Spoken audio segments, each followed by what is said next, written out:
Evenings have a particular kind of weight. The useful hours may be behind us, but the mind has not always received the message. A cup may still be on the table. A coat may still be waiting on a chair. A worry may still be standing in the doorway, asking for another minute of attention. None of that means the evening has gone wrong. It only means that a day does not always end by itself. This is an invitation to make the end of a day a little softer. Not perfect, not highly organized, softer. The 6 gentle ideas in this episode are small enough to adapt to an ordinary home and flexible enough to leave alone on an evening when rest is the better choice. They are not a program, and they are not medical advice. They are simply ways of making a little more room between what happened today and what tomorrow may ask of you. The first idea is to notice the change in light. A room often tells us that the day is moving on before our thoughts do. The afternoon brightens one wall, then another. The window turns into a reflection. A familiar corner of the room asks for a lamp. You do not need to interpret this change. You can just notice it. Opening a curtain for a moment, closing one, switching on a small warm light, or standing by the window can be enough. This is not a rule about screens or a promise about sleep. It is a quiet way to say, the day has reached another part of itself. The second idea is a small clearing, not a large cleanup. Choose one surface or one object that would make tomorrow easier to meet. It might be the chair where clothes gather, a spot beside the kettle, the place where keys tend to disappear, or a small tray near the door. Clear only what belongs to that one small area. When the task is complete, stop. The value is not in making the whole home look finished. The value is in giving your future self one less thing to search for. The third idea is to prepare a small kindness for the morning. This could be placing a glass where you will notice it, putting a cardigan over the back of a chair, checking that your walking shoes are together, or writing one plain word on a blank card. Easy. The card is not a command. It is a reminder that the morning does not need to begin at full speed. Preparing a small kindness is a way of borrowing 2 calm minutes from tonight and offering them to tomorrow. The fourth idea is to give unfinished thoughts a place to rest. Some concerns need action, others merely circle because there has been no moment to set them down. A notebook, an envelope, or the back of a receipt can hold a few simple words. Call, ask, remember later. You do not have to solve the list. You only have to show the mind that the thought has been noticed. If writing is not useful, you might say the thought quietly to yourself, then let your attention return to the room. There is relief in admitting that not every question needs an answer before bedtime. The fifth idea is a gentle closing cue. A closing cue is any repeated action that you find pleasant and realistic. Rinsing one cup, watering one plant, choosing a song without lyrics, folding a soft blanket, stepping outside for one breath of cooler air, or sitting down before doing the next thing. The cue is not meant to control the evening. It is only a familiar signal that says, for a moment, nothing else is required. The sixth idea is permission to make the evening smaller. If there is a difficult phone call, a piled-up room, an unanswered message, or a restless mood, it is easy to believe that a bigger response is needed. Sometimes the kinder response is to reduce the size of the next step. One glass of water, one lamp, one clean plate, one line in a notebook, 1 minute in a chair. A small evening is still an evening. It still counts. There is a woman named Ruth who has learned that the first 15 minutes after supper can decide how demanding the rest of the evening feels. For years, she treated that time as a race. There were dishes to put away, a message to answer, the weather to look at, and one more small task that seemed too minor to leave for tomorrow. By the time she sat down, she was tired in a way that made everything seem unfinished. Now she begins in another way.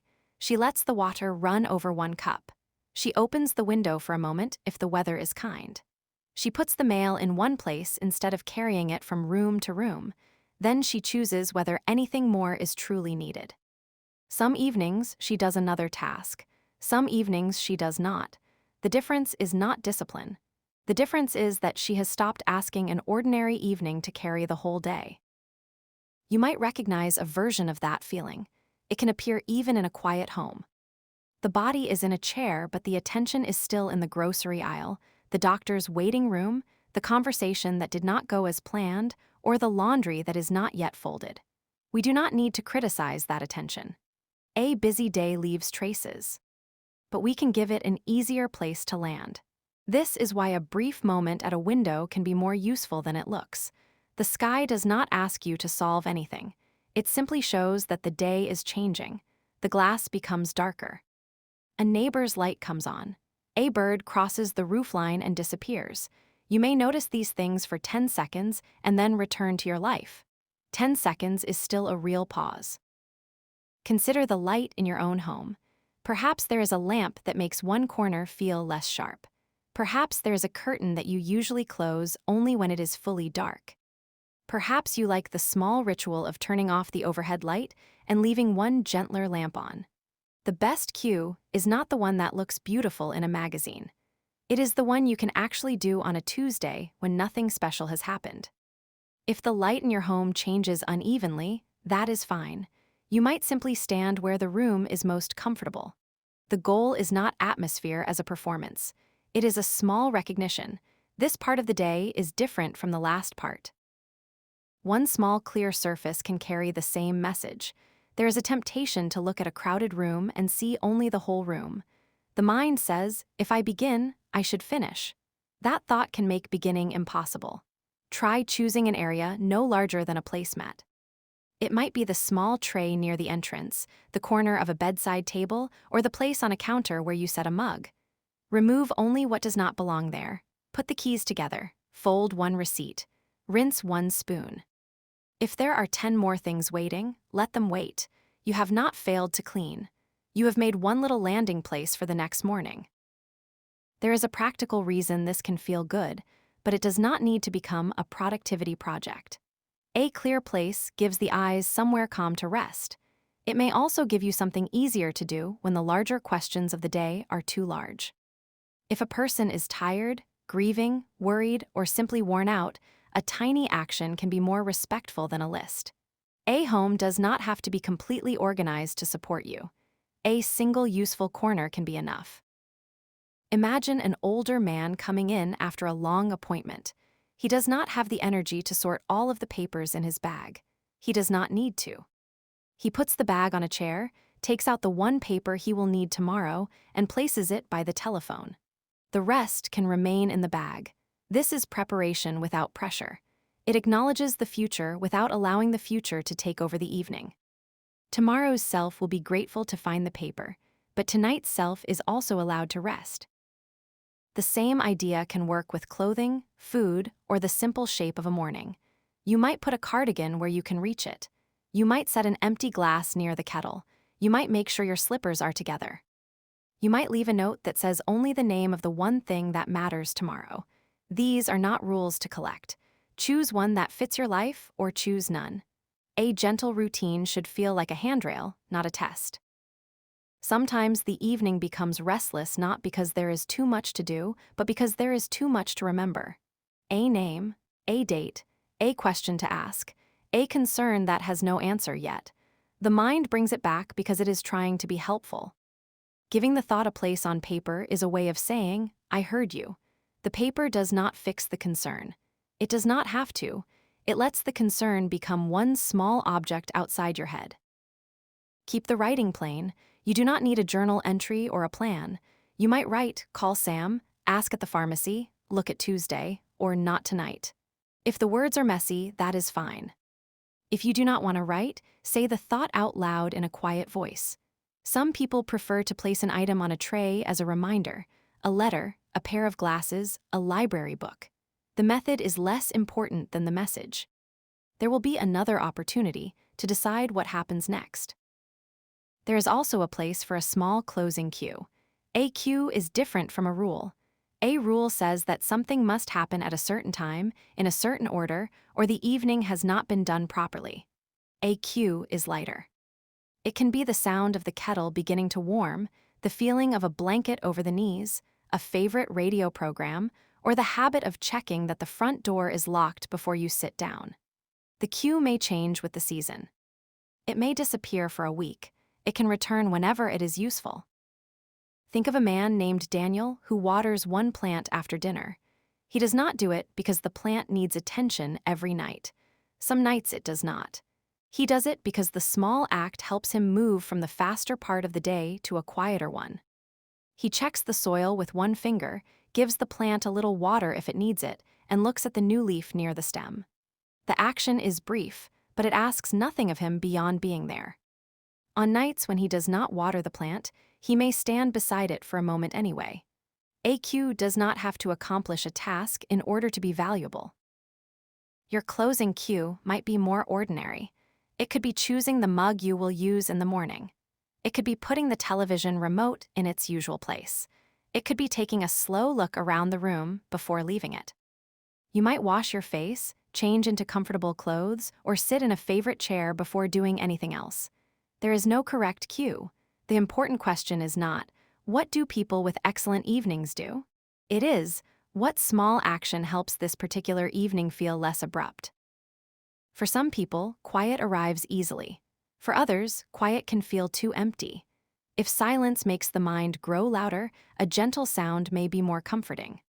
A familiar instrumental piece, rain against a window, the hum of a fan, or a calm radio voice can create a little company without demanding conversation. If you share a home, you and another person might have different needs. One may want to talk, and one may want a few minutes alone. Naming that difference kindly can be a closing cue of its own. I need a little quiet first, then I will be ready to hear about your day. The evening can be small even when the day was big. That is worth repeating because many of us make the opposite assumption. A difficult appointment, an unexpected bill, an argument, or sad news can make the hours afterward feel as though they should contain a solution. Often they cannot. The evening is not responsible for repairing everything. It can offer a chair, a glass of water, a warm light, and the permission to postpone the next decision until there is more energy for it. When you reduce the next step, be specific. Instead of I should get ready for tomorrow, you might choose, I will put my bag by the door. Instead of I need to deal with the kitchen, choose, I will rinse the bowl I need in the morning. Instead of I have to think about that problem, choose, I will write its name on paper and leave it there. Smaller language makes a smaller doorway. A smaller doorway is easier to walk through when you are tired. This is not an excuse to ignore things that truly need attention. A bill may need to be paid. A call may need to be made. A symptom that feels new, severe, or worrying deserves qualified medical advice. But not every task is urgent simply because it appears in the mind at night. You can make a note, put the paper somewhere visible, and return to it when you have daylight and steadier attention. The ability to postpone something safely is a useful form of care. There are evenings when none of these ideas will feel possible. A person may be unwell, caring for someone else, traveling, grieving, or simply exhausted. On those evenings, the smallest version still belongs to you. You may turn off one light. You may take one breath at a window. You may say, enough for today. You do not have to earn rest by completing a ritual. The ritual exists to serve you, not to become another obligation. As the evening grows darker, let yourself notice what has already been done. Perhaps you made a meal. Perhaps you answered one message. Perhaps you went outside, made it to an appointment, or stayed present through something difficult. Perhaps your accomplishment was simply getting through a demanding day. A softer evening does not require a list of victories. It only asks for an honest moment of recognition. You are here now. The day has moved on.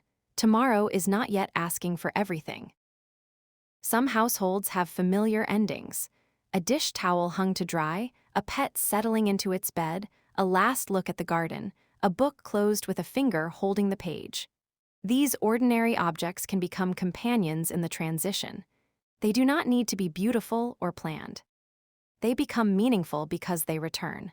When a routine is gentle, repetition is not monotony, it is reassurance. Living alone can make the evening feel especially open. There may be no one else moving around the house to mark the change in the day. For some people, that spaciousness feels peaceful. For others, it brings an edge of loneliness. Neither response is wrong.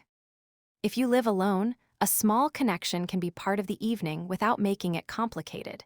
You might send one short message that asks nothing in return. You might listen to a familiar voice on the radio. You might wave to a neighbor while taking out a small bag of recycling. You might place a photograph where you can see it when you sit down.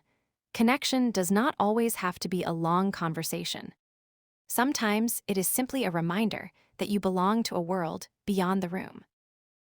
If you live with other people, the challenge can be the opposite. The house may still be active when you are ready to quiet down. Someone may want to talk through the day just as you need a pause. Someone may be watching something, cooking, making a call, or moving from task to task. A softer evening does not require everyone to follow the same rhythm. It helps to create a small personal boundary inside the shared space. A particular chair, a pair of headphones, a cup of tea, or a simple phrase can make that boundary visible. I am going to sit for 10 minutes, then I can help.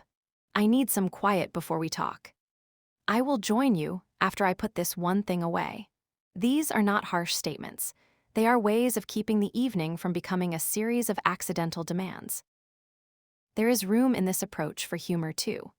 Perhaps the most reliable evening cue in your home is a dog insisting on its walk, a cat settling on a blanket, or a favorite television program beginning at exactly the wrong time.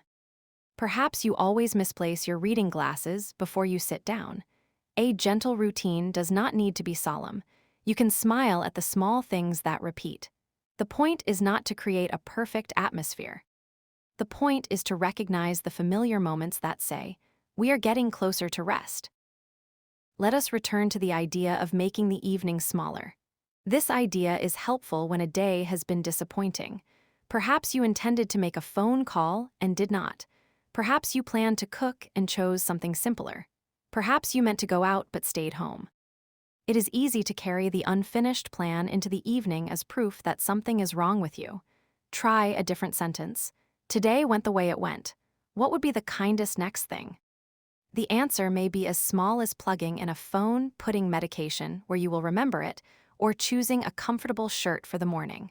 The answer does not need to repair the day. It only needs to meet the moment honestly. An evening practice can also be flexible around changing seasons. In summer, the light may linger long after supper. You may enjoy standing outside when the air begins to cool, watching shadows lengthen across the pavement. In winter, darkness may arrive before you feel finished with the afternoon. A lamp, a warm drink, or a favorite shawl can help the earlier night feel less abrupt. During rainy weather, you might listen to the sound on the roof.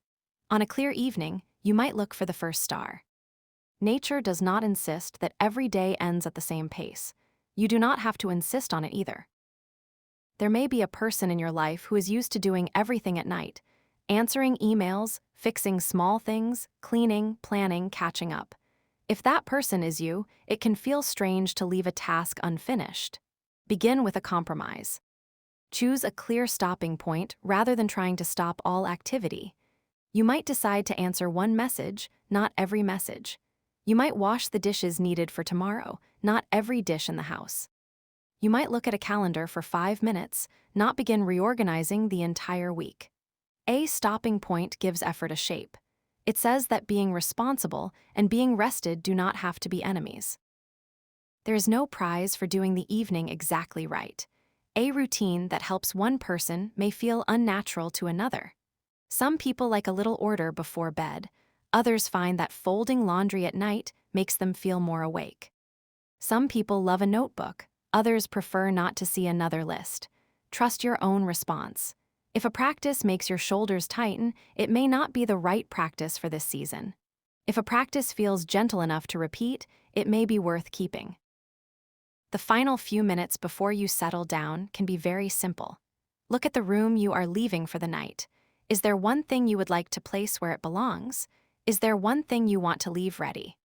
Is there one thought you would like to set down? If the answer is no, that is also an answer. You are allowed to turn out the light without completing a checklist. Tomorrow will have its own weather, its own needs, its own chances to begin again. You do not need to drag all of it into the evening now. You can leave a cardigan on a chair, a glass by the kettle, a note by the telephone, and a little quiet in the room. These things are small. Their smallness is part of their kindness. When you make space for an ending, you are not giving up on the day. You are honoring the fact that a person needs transitions. A gentle evening says, I have done what I can for now. I can return to what remains when I have more to give. There is dignity in that sentence. There is relief in it too. If tonight has already become late or complicated, you do not have to start over tomorrow with a grand plan.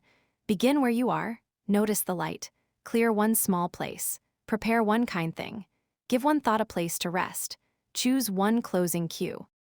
Make the next step smaller, then let the day go in whatever way is possible. Before the evening ends, there is often a choice between looking backward and looking forward. Looking backward can be useful when it means appreciation.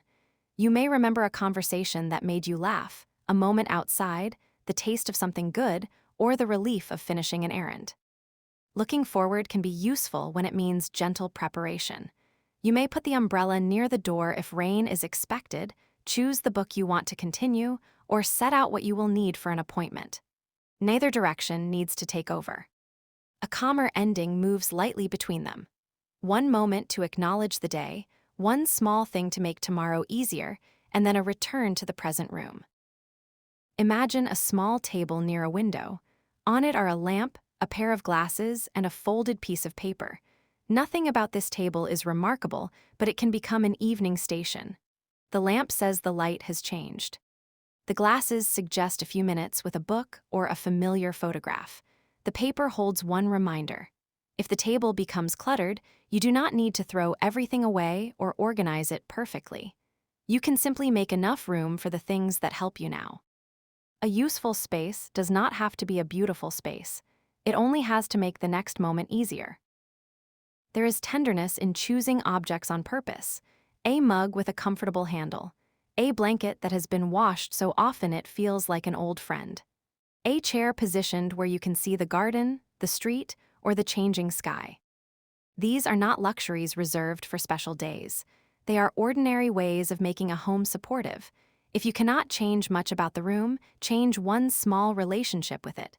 Move a lamp closer. Place a cushion where you sit. Put the remote in a bowl. Let your surroundings do a little of the work of welcoming you home.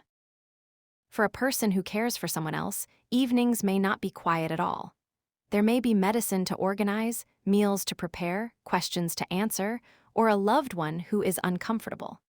In those circumstances, a softer evening may be only a 30-second pause between duties. It may be putting your hand on the counter and feeling both feet on the floor. It may be allowing yourself to drink a glass of water before continuing.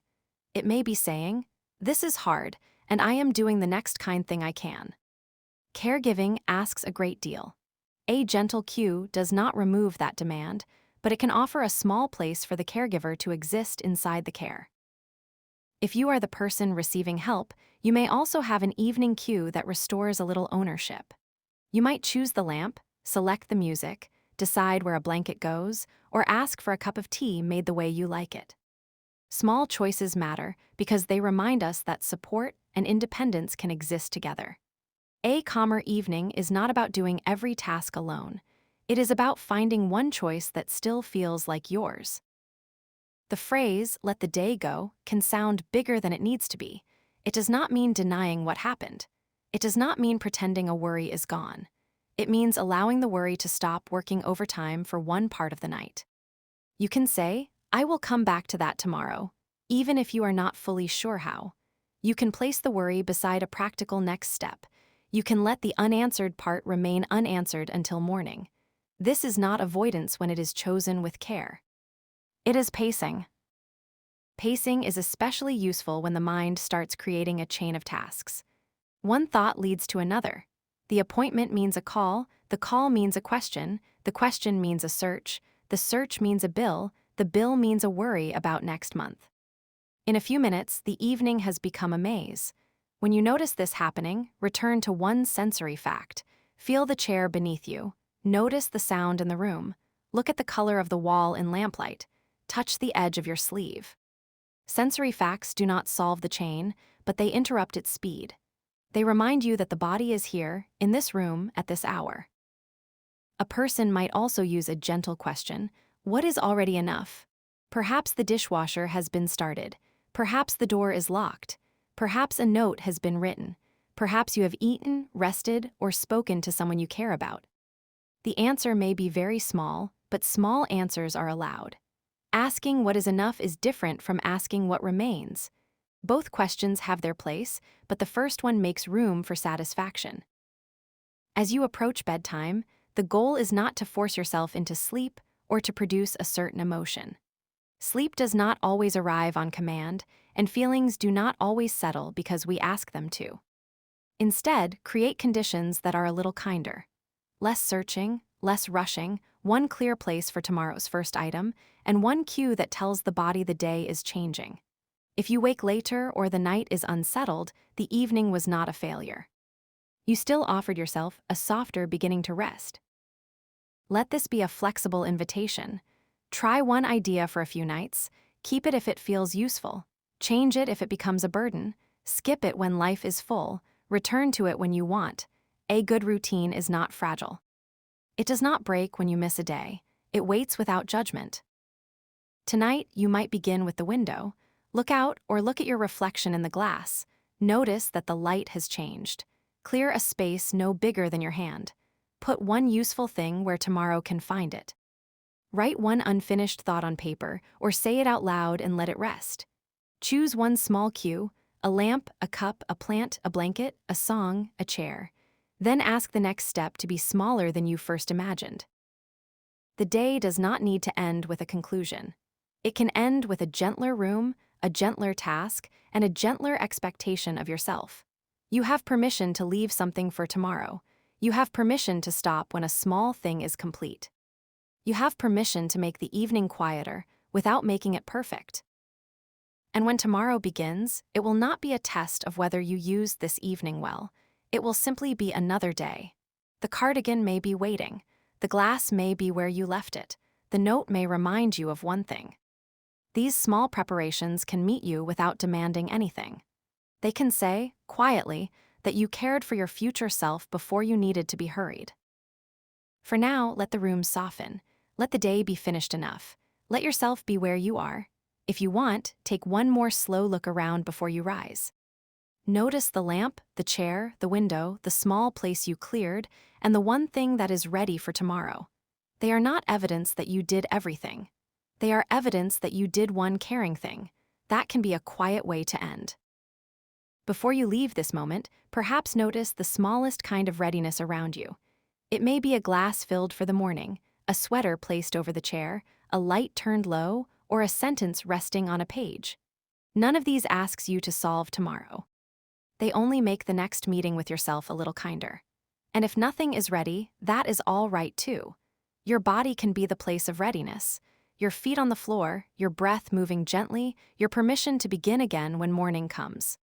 The day does not need a perfect ending to be complete. It only needs an ending that is honest enough to let you rest.